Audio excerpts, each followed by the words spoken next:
करारविन्देन पदारविन्दं मुखारविन्दे विनिवेशयन्तं वटस्य पत्रस्य पुटे शयानं बालं मुकुन्दं मनसा स्मरामि। श्रीकृष्ण गोविन्द हरे मुरारे, हे नाथ नारायण वासुदेव, जिह्वे पिबस्वामृतमेतदेव, गोविन्द दामोदर माधवेति, गोविन्द दामोदर माधवेति। कार्तिक मास की कथा सुनने वाले सभी भक्तों का आज की कथा में हार्दिक स्वागत है। भगवान श्री कृष्ण और राधा रानी की कृपा सदैव आप और आपके समस्त परिवार पर बनी रहे। 7 नवंबर 2023 आज है मंगलवार का दिन और आज आप सुनेंगे कार्तिक मास महात्म्य का 11वां अध्याय। और आज आप सुनेंगे दामोदर भगवान की कथा, तुलसी चालीसा, श्री विष्णु सहस्त्रनाम और तुलसी माता की आरती। और आज की जो कार्तिक मास की कथा है बहुत ही रोचक और आनंद प्रदान करने वाली है, इसलिए वीडियो को पूरा जरूर देखिएगा। और अब हम सब की प्यारी श्री राधिका रानी का ध्यान करके आज के इस पावन और परम कल्याणकारी कथा का श्रवण करते हैं। दैत्यों के तीक्ष्ण प्रहारों से व्याकुल देवता इधर उधर भागने लगे। तब इंद्र आदि को इस प्रकार भयभीत देखकर गरुड़ पर चढ़े हुए भगवान युद्ध में आगे बढ़े। उन्होंने अपना शारंग नामक धनुष उठाकर बड़े जोर से टंकार किया, जिससे तीनों लोक गूंज उठे। पल मात्र में ही भगवान विष्णु ने हजारों दैत्यों के सिर काट गिराए। यह देखकर जलंधर के क्रोध की सीमा न रही। फिर तो भगवान विष्णु और जलंधर में घोर युद्ध हुआ। बाणों से सारा आकाश भर गया। लोग आश्चर्य करने लगे। भगवान विष्णु ने अपने बाणों के वेग से उस दैत्य की ध्वजा, रथ और धनुष बाण काट डाले तथा एक बाण से उसकी छाती में प्रहार किया, जिससे व्यथित हो उसने अपनी प्रचंड गदा उठाकर गरुड़ के मस्तक पर दे मारी। गरुड़ पृथ्वी पर गिर पड़ा। साथ ही क्रोध से उस दैत्य ने अपने होंठ काटे और भगवान विष्णु की छाती में भी तीक्ष्ण बाण मारा। इसके उत्तर में भगवान विष्णु ने उसकी गदा काट दी और अपने शारंग धनुष पर बाण चढ़ाकर उसको बींधना आरंभ किया। जलंधर भी उन पर अपने पैने बाण बरसाने लगा। उस समय जलंधर ने भगवान को कई पैने बाण मारकर उनके दिव्य धनुष को काट दिया। धनुष कट जाने पर भगवान ने गदा ग्रहण कर ली और शीघ्र ही जलंधर को खींच कर मारी। परंतु उस अग्निवत अमोघ गदा की मार से भी वह चलायमान न हुआ और मदोन्मत्त हाथी के समान उसे यानी कि गदा की मार को भी फूल की माला ही जाना। इसके साथ ही उस युद्ध दुर्मद ने अत्यंत ही क्रोधित होकर अग्निमुख त्रिशूल उठाकर भगवान विष्णु पर छोड़ दिया। भगवान ने शिवजी के चरणों को स्मरण कर नंदक नामक त्रिशूल से उसके त्रिशूल को छेद दिया। जलंधर ने झपटकर भगवान की छाती में एक मुष्टिका मारा। उसके उत्तर में भगवान विष्णु ने भी उसकी छाती पर अपनी मुष्टिका का प्रहार किया। फिर दोनों घुटने टेक कर बाहों और मुष्टिकों से बाहु युद्ध करने लगे। कितनी ही देर तक भगवान उसके साथ युद्ध करते रहे। जब वह कुछ श्रमित से हो गए तब सर्वश्रेष्ठ मायावी से भगवान उस दैत्य से मेघवाणी में बोले, हे रण दुर्मद, हे दैत्य श्रेष्ठ, तू धन्य है जो इस महायुद्ध में इतने बड़े बड़े आयुधों से भी भयभीत न हुआ। तेरे इस युद्ध से मैं बड़ा खुश हूँ। तू जो चाहे वर मांग, मैं अदेय वस्तु भी आज तुझे दे दूंगा। मायावी भगवान विष्णु की ऐसी वाणी सुनकर जलंधर ने कहा, हे भावुक, यदि आप मुझ पर प्रसन्न हैं तो यह वर दीजिए कि आप मेरी बहन के साथ तथा अपने सारे कुटुंबियों सहित मेरे घर पर निवास करें। नारद जी कहते हैं, उसके ऐसे वचन सुनकर भगवान को खेद तो हुआ, किंतु उसी क्षण उन देवेश ने तथास्तु कह दिया। अब भगवान विष्णु सब देवताओं के साथ जलंधरपुर में जाकर निवास करने लगे। जलंधर अपनी बहन लक्ष्मी और देवताओं सहित भगवान को वहां पाकर बड़ा प्रसन्न हुआ। फिर तो देवताओं के पास जो रत्न आदि थे उनके स्थानों पर दैत्यों को स्थापित करके जलंधर पृथ्वी पर आया। निशुंभ को पाताल में स्थापित कर दिया और देव, दानव, यक्ष, गंधर्व, सर्प, राक्षस, मनुष्य आदि सबको अपना वशवर्ती बनाकर त्रिभुवन पर शासन करने लगा। उसने धर्मानुसार सुपुत्रों के समान प्रजा का पालन किया। उसके धर्म राज्य में सभी सुखी थे। ओम क्लीम कृष्णाय नमः। कार्तिक मास महात्म्य का 11वां अध्याय समाप्त हुआ। और अब आप सुनेंगे कार्तिक मास की कथा।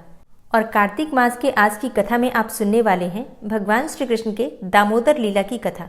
पवित्र कार्तिक मास का एक नाम दामोदर मास भी है। दाम कहते हैं रस्सी को और उदर कहते हैं पेट को। और पुराणों में ऐसा वर्णन आता है कि इसी महीने में अर्थात कार्तिक मास में माता यशोदा ने भगवान श्री कृष्ण के पेट पर रस्सी बांधकर उन्हें उखल से बांध दिया था, इसलिए उनका एक नाम हुआ दामोदर। भगवान और उनकी माता के बीच ये लीला कार्तिक के महीने में हुई थी, इसलिए इस लीला की याद में इस महीने को दामोदर मास कहते हैं।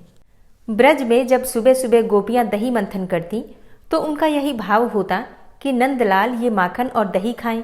हमारे कहने पर वो छलिया नटखट नाचता और नन्हे नन्हे हाथों से मक्खन को पकड़ता। भक्तों की इच्छा को पूरा करने के लिए भगवान उनके यहाँ जाते, किंतु जब देखते कि दही मक्खन तो उनकी पहुंच से दूर ऊपर छीके पर रखा है, तो अपने मित्रों के साथ उसको किसी प्रकार से लूटते थे। गोपियां इससे आनंदित तो होती, किंतु नंदनंदन को देखने के लिए किसी न किसी बहाने से यशोदा माता के यहाँ जाती और शिकायत करती थी। माता यशोदा अपने लाल से यही कहती कि अरे कान्हा, अपने घर में इतना मक्खन है, इतना दही है, फिर तू बाहर क्यों जाता है। लेकिन भगवान तो भक्तों के अधीन होते हैं। भक्तों की इच्छाओं को पूरा करने के लिए वो चोरी भी करते हैं और नटखटपन भी करते हैं। अब भगवान की माया तो भगवान ही जाने, लेकिन इस बार उन्होंने अपनी माया का प्रयोग असुरों पर नहीं, अपितु अपनी माता पर ही किया था। एक बार गोकुल में माता यशोदा दूध को मथकर माखन निकाल रही थी। उसी समय नटखट श्री कृष्ण वहां आए और दूध पीने की जिद करने लगे।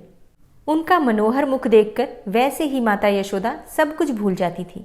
उन्होंने सारा काम छोड़ा और श्री कृष्ण को स्तनपान कराने लगी, और वो ये भूल गईं कि उन्होंने अंगीठी पर दूध गर्म करने को रखा है। दूध पिलाते हुए जब उन्हें अचानक याद आया कि अंगीठी पर तो दूध रखा है, वो तो उबल गया होगा। ये सोचकर उन्होंने श्री कृष्ण को वहीं छोड़ा और दौड़कर रसोई में गई। उधर श्री कृष्ण बड़े क्रोधित हुए। माता और पुत्र के बीच किसी का भी आना उनसे बिल्कुल सहन नहीं हुआ। उसी क्रोध में उन्होंने वहां पड़े माखन के सारे घड़ों को फोड़ दिया और प्रेम पूर्वक माखन खाने लगे। उधर जब मैया यशोदा वापस आई तो देखा कि सारा घर माखन से भरा हुआ है। जहां देखो वहीं माखन गिरा हुआ दिखाई देता था। अब क्रोधित होने की बारी यशोदा मैया की थी। उन्होंने सारा दिन श्रम करके उस माखन को निकाला था और श्री कृष्ण ने उनकी सारी मेहनत पर पानी फेर दिया। ये सोचकर उन्हें भी बड़ा क्रोध आया। फिर क्या था, उन्होंने एक छड़ी उठाई और श्री कृष्ण को मारने के लिए दौड़ी। तीनों लोकों के स्वामी श्री कृष्ण उनसे बचने के लिए भागे। सभी देवता स्वर्ग में उनकी इस लीला के दर्शन कर रहे थे। माता बड़ी थी और श्री कृष्ण छोटे, फिर भी उन्हें वे पकड़ नहीं पाई। भला प्रभु की इच्छा के बिना उन्हें कौन पकड़ सका है। अंत में वे थककर वहीं भूमि पर बैठ गईं। जब श्री कृष्ण ने देखा कि लीला कुछ अधिक ही हो गई है, मैया बहुत थक चुकी हैं, तो वे स्वयं उनके पास पहुंचे और उन्होंने प्रेम पूर्वक मैया का पसीना पोंछा। किंतु इतना श्रम करने के कारण यशोदा मैया का क्रोध और बढ़ गया था। उन्होंने झट से कन्हैया को पकड़ लिया। इसे प्रभु की लीला ही कहेंगे कि उन्होंने समझा कि मैंने कान्हा को पकड़ लिया। वे क्या जानती थी कि उनकी इच्छा के बिना उन्हें कोई नहीं पकड़ सका है। अब यशोदा मैया ने पकड़ तो लिया कान्हा को, लेकिन अब उन्हें दंड क्या दें। तब यशोदा मैया ने सोचा कि कृष्ण को इस ओखली से बांध देती हूँ और घर का सारा काम निपटा लेती हूँ। परंतु भगवान श्री कृष्ण को भला कौन बांध सका है। उनकी एक और लीला अब आरंभ होती है। यशोदा ने एक रस्सी उठाई और जब उससे श्री कृष्ण को बांधना चाहा तो वो रस्सी उनके पेट से 2 उंगल छोटी पड़ गई। तब यशोदा मैया ने दूसरी रस्सी ली, अब पहली रस्सी के साथ जोड़ लिया, लेकिन रस्सी फिर भी 2 अंगुल छोटी पड़ ही गई। अब तो यशोदा मैया ने एक के बाद एक रस्सी जोड़ना आरंभ कर दिया, किंतु हर बार की रस्सी 2 उंगल कम ही बढ़ती रही। मैया खींचती रहीं और श्री कृष्ण हंसते रहे। उनकी ये लीला इसी प्रकार बहुत देर तक चलती रही। श्री कृष्ण को न बंधना था और न वे बंधे। अंत में यशोदा मैया पुनः थककर चूर हो गईं, किंतु श्री कृष्ण के लिए रस्सी 2 उंगल छोटी ही रही। अब तो कान्हा ने देखा कि मैया बहुत थक चुकी हैं। उनका वात्सल्य जागा और उन्होंने अंततः स्वयं ही स्वयं को बांध लिया। अब यशोदा मैया ने चैन की सांस ली और घर के काम में लग गईं। श्री कृष्ण ने सोचा कि माता अपने कर्तव्य पालन में व्यस्त है, तो मैं स्वयं के कर्तव्य का वहन कर लेता हूँ। वे ओखली को घसीटते हुए आंगन में पहुंचे। वहां अर्जुन के 2 विशाल पेड़ लगे हुए थे, जो वास्तव में नल कुबेर एवं मणिग्रीव नामक 2 गंधर्व थे, जो नारद जी के श्राप के कारण वृक्ष बन गए थे। नारद जी ने कहा था कि जब श्री कृष्ण अवतार होगा तो वे ही उनका उद्धार करेंगे, और आज अंततः उनके उद्धार की बारी आई। श्री कृष्ण घुटने के बल चलते हुए दोनों वृक्षों के बीच में से निकल गए, पर ओखली फंस गई। कन्हैया ने आगे बढ़ने के लिए थोड़ा जोर लगाया और दोनों वृक्ष जड़ सहित उखड़कर नीचे आ गिरे। इससे नल कुबेर और मणिग्रीव श्राप मुक्त होकर उनके समक्ष करबद्ध खड़े हो गए। श्री कृष्ण ने उन्हें आशीर्वाद दिया और वे अपने धाम को पधार गए। उधर वृक्षों के गिरने से धरती डोल उठी। माता यशोदा किसी अनिष्ट की आशंका से दौड़ती हुई आंगन में आई तो देखती हैं कि दोनों वृक्ष गिरे पड़े हैं और कन्हैया उनके बीच खेल रहे हैं। उनकी जान में जान आई। वे दौड़ती हुई गईं और तत्काल कन्हैया को रस्सी से खोलकर उन्हें मुक्त किया और भगवान श्री कृष्ण की दामोदर लीला का अंत हुआ। संस्कृत में रस्सी को दाम कहते हैं और पेट को उदर कहते हैं। इसी कारण रस्सी से पेट द्वारा बंधे होने के कारण श्री कृष्ण का एक नाम दामोदर पड़ गया। और क्योंकि ये घटना कार्तिक मास में हुई, इसलिए कार्तिक मास का नाम दामोदर मास पड़ गया। और इस महीने में भगवान श्री कृष्ण के दामोदर स्वरूप की पूजा की जाती है। प्रभु ने इस लीला के माध्यम से हमें बताया कि वे छोटे गोपाल के रूप में होते हुए भी नित्य हैं। पुराणों में ऐसा वर्णन आता है कि माँ यशोदा की इच्छा पूरी करने के लिए जब लीला पुरुषोत्तम ने स्वयं को बांधा तो उन्होंने पहली रस्सी से ही स्वयं को बांध लिया था। शेष रस्सियां जिन्हें माता यशोदा ने जोड़ा था वो सब ऐसे ही पड़ी रहीं। इस विषय पर श्रीमद् भागवतम भाष्य यह बताता है कि क्यों रस्सी की 2 उंगलियां हर बार छोटी पड़ जाती हैं।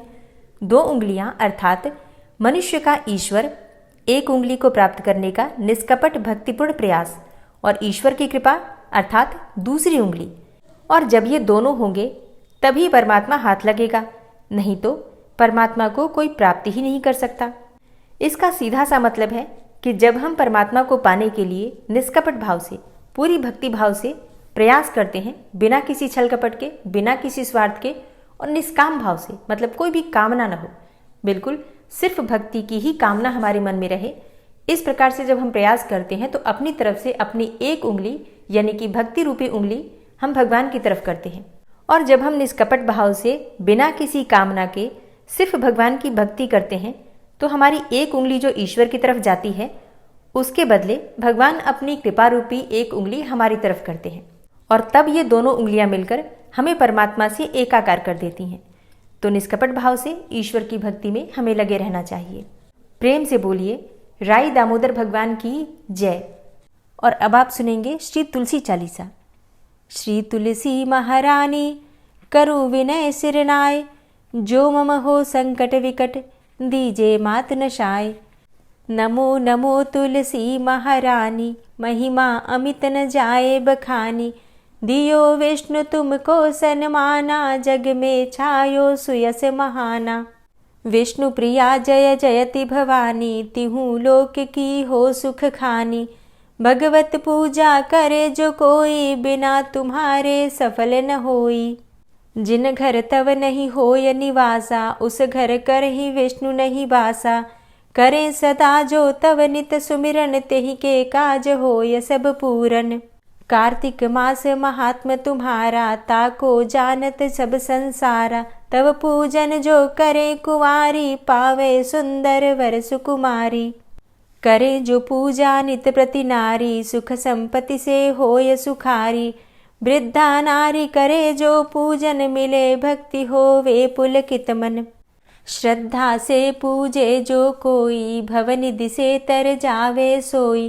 कथा भागवत यज्ञ करावे, तुम बिन नहीं सफलता पावे। छायो तब प्रताप जग भारी, ध्यावत तुम्हीं सकल चित धारी। तुम्ही मात यंत्रन तंत्रन में, सकल काज सिद्धि होवे क्षण में। औषधि रूप आप हो माता, सब जग में तव यश विख्याता। देव ऋषि मुनि और तपधारी, करत सदा तव जय जयकारी। वेद पुराणन तव यश गाया, महिमा अगम पार नहीं पाया। नमो नमो जय जय सुख कारणी, नमो नमो जय दुख निवारणी। नमो नमो सुख संपत्ति देनी, नमो नमो अघ काटन चेनी। नमो नमो भक्तन दुख हरणी, नमो नमो दुष्टन मद छेनी। नमो नमो भव पार उतारणी, नमो नमो परलोक सुधारणी। नमो नमो निज भक्त उबारणी, नमो नमो जन काज सवारणी। नमो नमो जय कुमति नशावनी, नमो नमो सब सुख उपजावनी। जयति जयति जय तुलसी माई, ध्याऊं तुमको शीश नवाई। निज जन जानी मोहि अपनाओ, बिगड़े कारज आप बनाओ। करूं विनय मैं मात तुम्हारी, पूर्ण आशा करहु हमारी। शरण चरण कर जोरी मनाऊं, निश दिन तेरे ही गुण गाऊं। करहु मात अब मोह पर दाया, निर्मल होए सकल मम काया। मांगू मातु यही बर दीजे, सकल मनोरथ पूर्ण कीजे। जानू नहीं कछु नेम आचारा, क्षमहु मातु अपराध हमारा। 12 मास करे जो पूजा, तासम जग में और नहीं दूजा। प्रथम ही गंगा जल मंगवावे, फिर सुंदर स्नान करावे। चंदन अक्षत पुष्प चढ़ावे, धूप दीप नैवेद्य लगावे। करे आचमन गंगा जल से, ध्यान करे हृदय निर्मल से। पाठ करे फिर चालीसा की, स्तुति करे मात तुलसा की। यह विधि पूजा करे हमेशा, ताके तन नहीं रहे कलेशा। करे मास कार्तिक का साधन, सोवे नित पवित्र हुई जाहि। है यह कथा महासुखदाई, पढ़े सुने सो भव तर जाई। यह श्री तुलसी चालीसा, पाठ करे जो कोय। गोविंद सो फल पावही, जो मन इच्छा होय। तुलसी चालीसा संपूर्ण। और अब आप सुनेंगे श्री विष्णु सहस्त्र नाम स्तोत्र।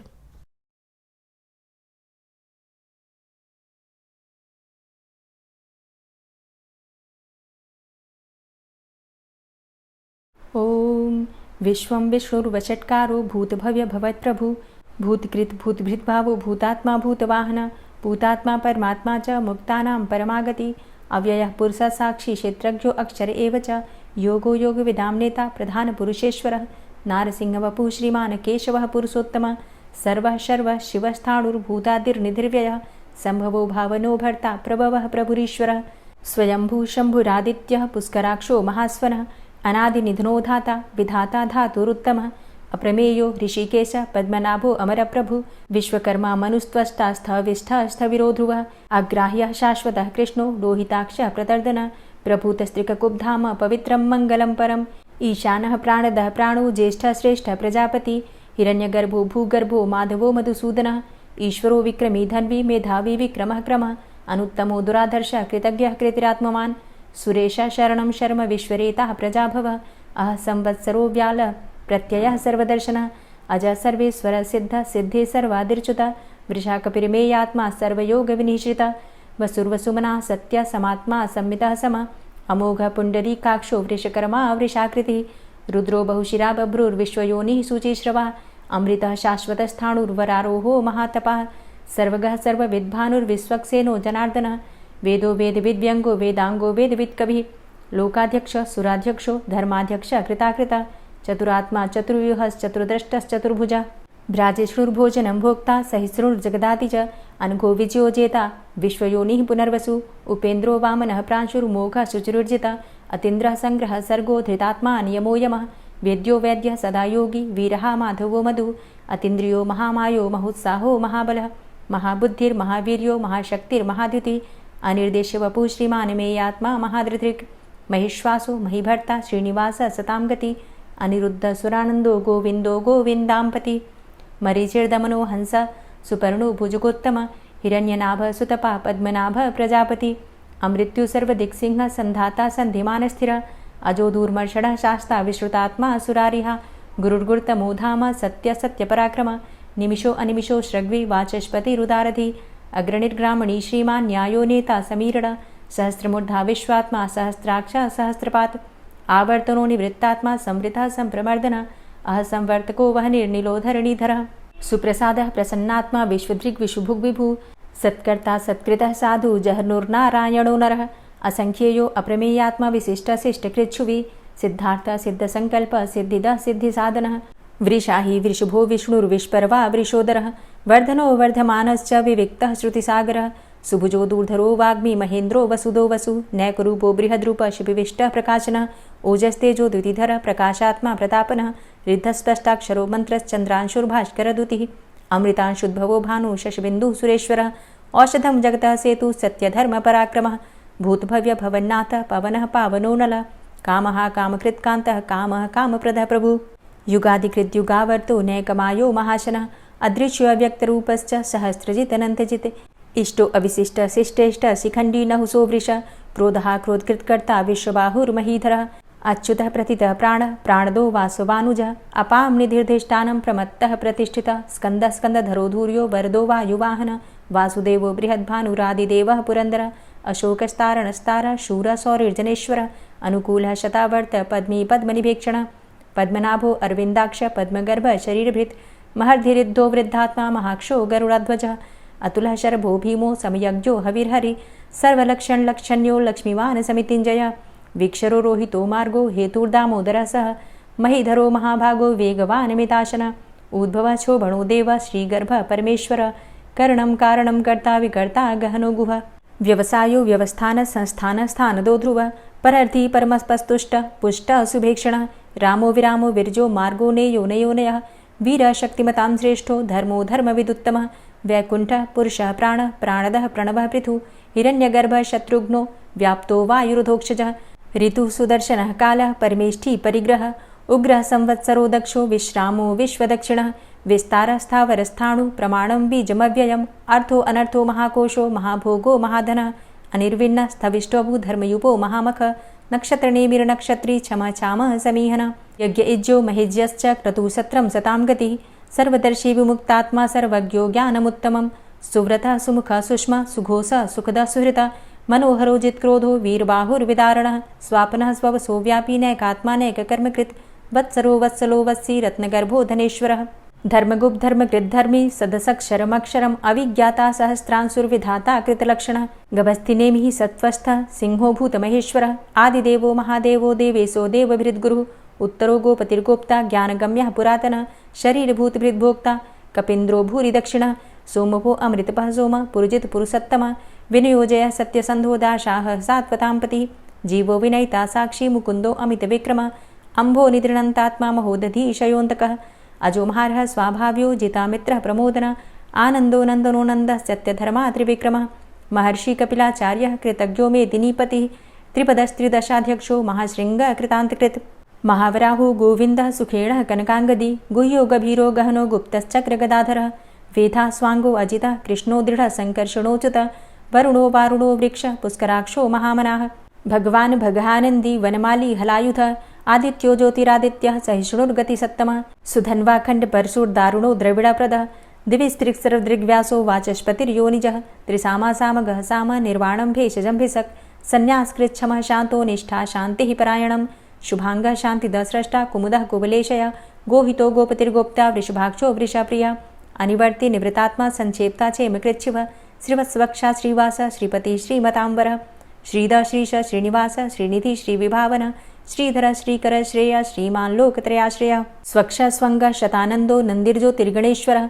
विजितात्मा विधेयात्मा सत्कीर्तिश्छिन्न संशयः उदीर्णः सर्वतक्षसुर्निशः शाश्वतः स्थिरः भूषयो भूषणो भूतिर्विशोकः शोकनाशनः अर्चिष्मानर्चितः कुम्भो विशुद्धात्मा विशोधनः अनिरुद्धो अप्रतिरथ प्रद्युम्नो अमितविक्रमः कालिनेमि निहावीरः शौरी शूरजनेश्वरः त्रिलोकात्मा त्रिलोकेशः केशवः केशिहारी कामदेवः कामपालः कामीकान्तः कृतागमः अनिर्देशवपुर्विष्णोर्वीरो अनन्तो धनञ्जयः ब्रह्मण्यो ब्रह्मकृद्ब्रह्मा ब्रह्म ब्रह्म विवर्धन ब्रह्मविद् ब्राह्मणे ब्रह्मी ब्रह्मज्ञो ब्राह्मणप्रियः महाक्रमो महाकर्मा महातेजा महोरगः महाक्रतुर्महायज्वा महायज्ञो महाहवि स्तव्यः स्तव प्रियः स्तोत्रं स्तुतिस्तोतारणप्रियः पूर्णः पुरयिता पुण्यः पुण्यकीर्तिर्नामयः मनोजवस्तीर्थकरो वसुरेता वसुप्रदः वसुप्रदो वासुदेव वसुर्वसुमनाहवि सद्गतिः सत्कीर्तिः सत्ता सद्भूतिः सत्परायणः शूरसेनो यदुश्रेष्ठः सन्निवासः सुयामुनः भूतावासो वासुदेवः सर्वासु निलयोऽनलः दर्पः दर्पदो दृप्तो दूर्धरोऽथा पराजितः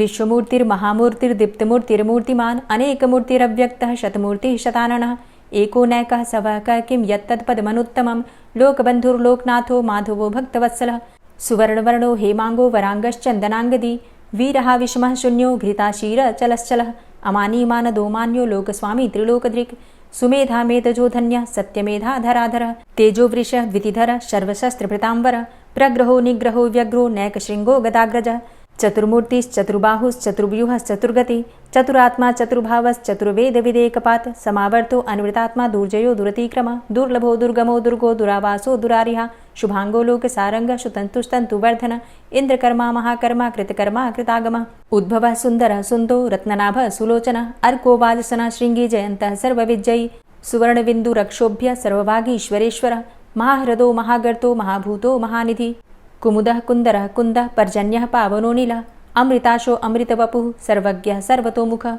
सुलभः सुव्रतः सिद्धः शत्रुजित् शत्रुतापनः न्यग्रोधोदुम्बरो अस्वस्थश्चाणुरान्ध्रनिषूदनः सहस्रार्चिः सप्तजिह्वः सप्तैधा सप्तवाहनः अमूर्तिरणघो अचिन्त्यो भयकृद्भयनाशनः अणुर्बृहत्कृशस्थूलो गुणभृन्निर्गुणो महान् अधृतः स्वधृतः स्वास्य प्राग्वंशो वंशवर्धनः भारभृतिकथितो योगी योगी स सर्वकामदः आश्रमश्रमणः क्षामः सुपर्णो वायुवाहनः धनुर्धरो धनुर्वेदो दण्डोदमयितादमः अपराजितः सर्वसहो नियन्ता नियमो यमः सत्त्ववान् सात्विकः सत्यः सत्यधर्मपरायणः अभिप्रायः प्रियार्होर्हः प्रियकृत्प्रीतिवर्धनः विहाय सगतिर्ज्योतिः सुरुचिर्हुतभुग्विभुः रविर्विलोचनः सूर्यः सविता रविलोचनः अनन्तो हुतभुग्भोक्ता सुखदो नैकजोग्रजः अनिर्विण्णः सदामर्षि लोकाधिष्ठानमद्भुतः सनातनतमः कपिलः कपिरप्ययः स्वस्तिदः स्वस्तिकृत् स्वस्ति स्वस्तिभुक् स्वस्ति दक्षिणः रौद्रः कुण्डली चक्रे विक्रमयुर्जितशासनः शब्दातिगः शब्दशः शिशिरः शर्वरीकरः अक्रूरः पेशलो दक्षो दक्षिणः क्षमिणाम्बरः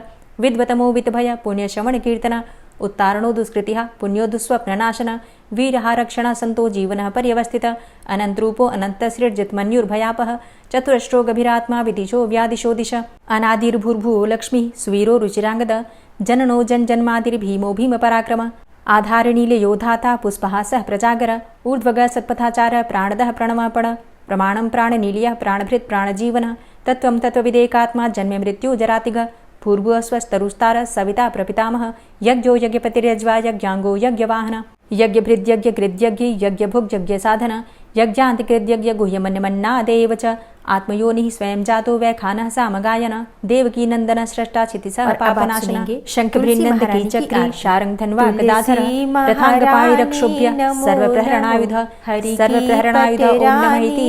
नमो नमो तुलसी महारानी नमो नमो हरि की पटरानी नमो नमो धन्य तुलसी पूरण तप कीनो धन्य तुलसी पूरण तप कीनो शालिग राम की बनी पटरानी नमो नमो तुलसी महारानी नमो नमो हरि की पटरानी नमो नमो जाके पत्र मंजरी कोमल जाके पत्र मंजरी कोमल श्रीपति कमल चरण लपटानी नमो नमो हरि की पटरानी नमो नमो तुलसी महारानी नमो नमो धूप दीप नैवेद्य आरती धूप दीप नैवेद्य आरती पुष्पन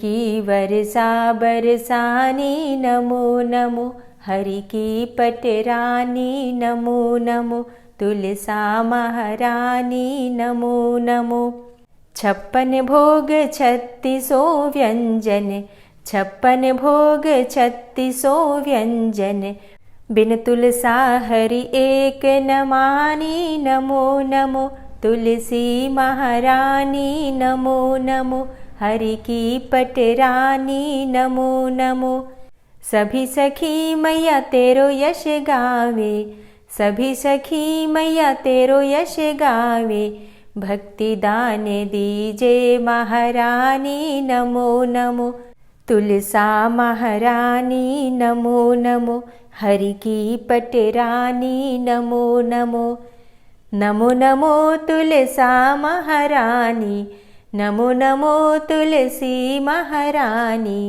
तुलसी महारानी नमो नमो हरि की पटरानी नमो नमो तुलसी महारानी नमो नमो हरि की पटरानी नमो नमो। प्रेम से बोलिए तुलसी मैया की जय। कार्तिक के ठाकुर राई दामोदर की जय। जय जय श्री कृष्णा, जय श्री राधे। दोस्तों, अगर आप एकादशी और धनतेरस के शुभ मुहूर्त के बारे में जानना चाहते हैं तो चैनल पर वीडियो अपलोड है, आप लोग जरूर देख लीजिए। और आज की कथा आपको कैसी लगी कमेंट बॉक्स में ज़रूर बताइए। अच्छी लगी हो वीडियो तो लाइक करने के साथ ही ज़्यादा से ज़्यादा इस वीडियो को अपने फैमिली फ्रेंड्स के साथ शेयर कीजिए। और चैनल पर पहली बार आए हैं, अगर अभी तक आपने चैनल को सब्सक्राइब नहीं किया है तो आज की वीडियो अगर आपको अच्छी लगे तो चैनल को सब्सक्राइब करके बेल आइकन को ज़रूर प्रेस कर लीजिए। इससे ये होगा कि इस चैनल पर जो भी नई वीडियो अपलोड होंगी उनकी नोटिफिकेशन आपको सही समय पर प्राप्त होगी। मिलती हूँ मैं आपसे अगली वीडियो में, तब तक के लिए जय श्री राधे।